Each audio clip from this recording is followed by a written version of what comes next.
I didn't see you there. Well, as long as you're here, you might as well join me up in the studio where today we're going to do something just like that. Conjure something pretty sweet out of what we already have. All right, my fellow witches and wizards, here we are inside of Ableton, and let's take a listen.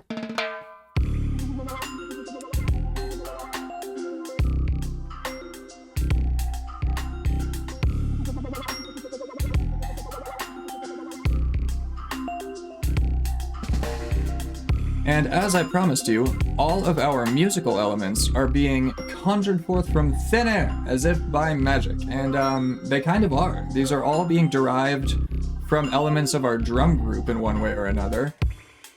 As you can see, there's nothing on the timeline here. There's no samples, no MIDI clips. All of everything you just heard is just coming from these drums right here.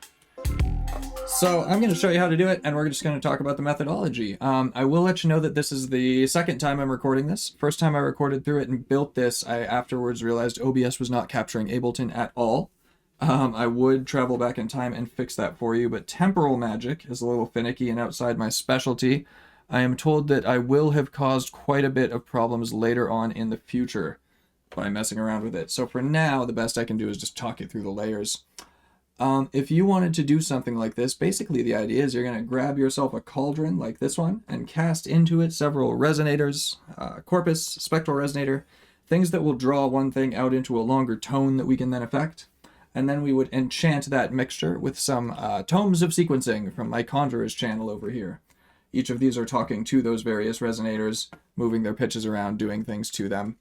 And we're just going to make our way through on down the project file. So let's start off by investigating that bass line.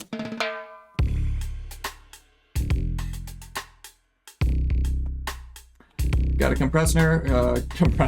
I have a compressor on the listen mode, bringing in the kick channel. That's a great way to get a little extra flexibility if you just need to bring some audio into a channel.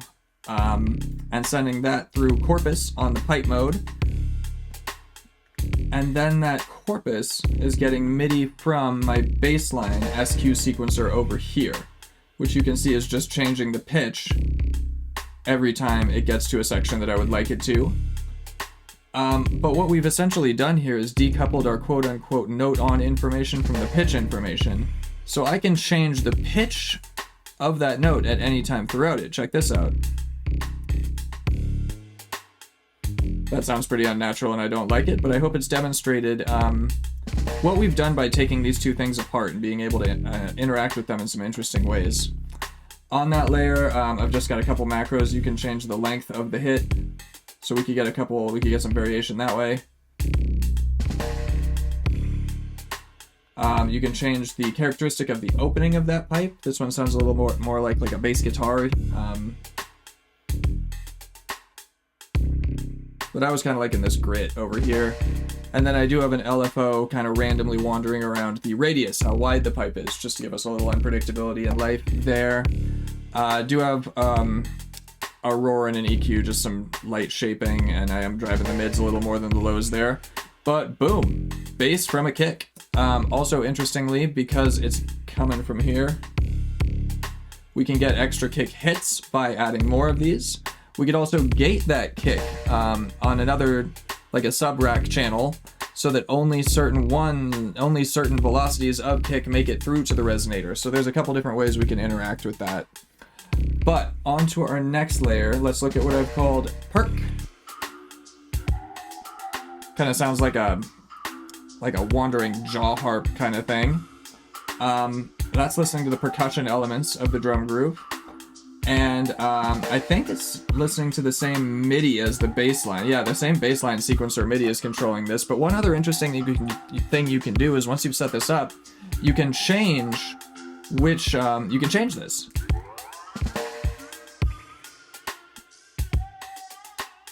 Angry mosquitoes.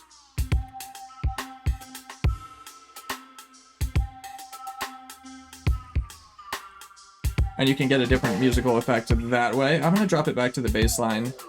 You can also quantize which of these harmonics are being chosen, and that gives you more of like a splattery, fairy, sparkle kind of vibe. You can choose how many harmonics you've got. I kind of liked it how I had it set. And then of course I'm gliding between those MIDI notes, which gives it that wandering up and down. little bit of reverb on there.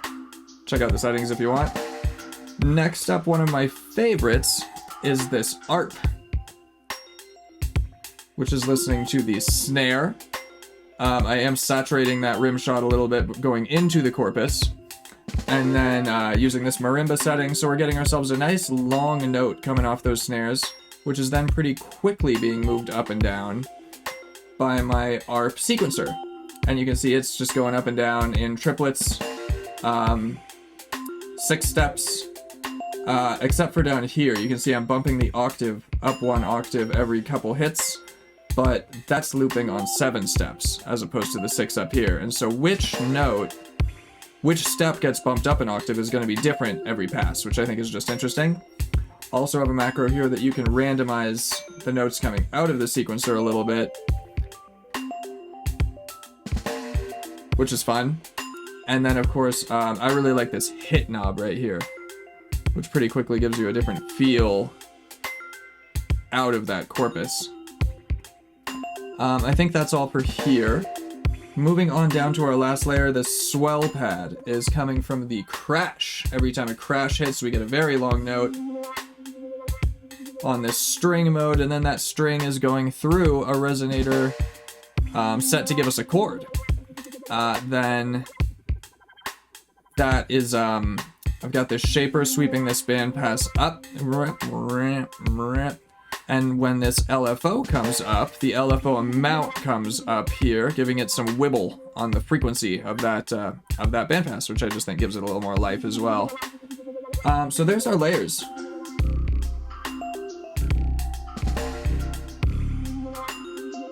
Whole musical world just kind of coming from our drums here, being drawn forth. I guess we can take a look at this extra processing, just a little shaping right there on that musical layer, and then compressing them all together. What happens if we turn these off? Just gets a little duller. There, thicker, more alive, all together. Okay, things to talk about here. Patreon subscribers will, of course, get the project file, but I did get a little carried away with my third-party plugins processing the drums. I love how they sound, and so I did bounce them out, and I have included those drums in the project file. If you like how these drums sound exactly and you wanna play with them, but you don't have these plugins, I've included them in there. So I'm just gonna strip these back, get them as stock as I can. I'm gonna get as close as I can with stock effects. I'm not gonna take too long on there though, because the real magic of this project file and this demonstration is down in here. So yeah, like I said, I just thought I would set myself the challenge of seeing how much music I could draw out of those drums without anything on the timeline, and that limitation led to, you know, some fun, something cool, something that I definitely would use in the future, and I encourage you to as well. So I really hope you enjoyed your time with me today, and I'll see you next time. Bye!